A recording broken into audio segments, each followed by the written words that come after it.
Hey everyone, welcome back to the channel. Today, we're tackling something super handy for your online shopping adventures. How to use a virtual MasterCard on Amazon in 2025.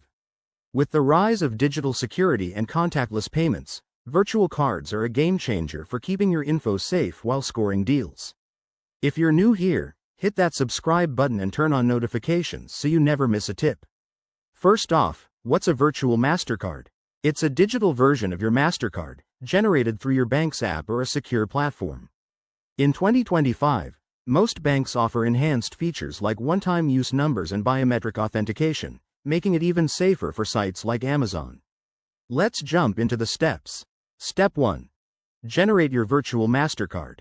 Open your banking app, go to the Card section, and select Generate Virtual Card.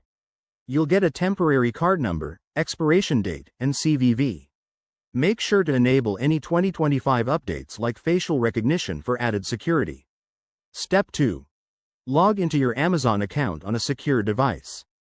Head over to the Account settings and click on Payment Methods. Here, you'll add a new payment option. Step 3. Enter the details from your virtual MasterCard carefully.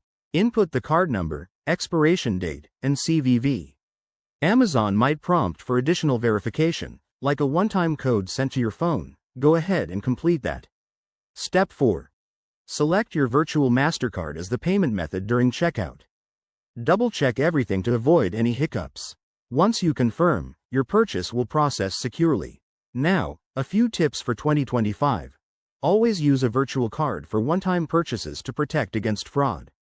If you run into issues, like the card not being accepted, ensure your bank's app is updated to the latest version.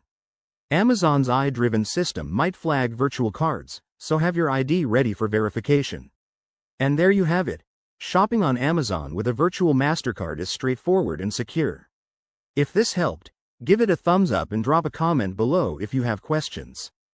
Don't forget to check out our next video on the best budgeting apps for 2025. Thanks for watching, and I'll see you in the next one.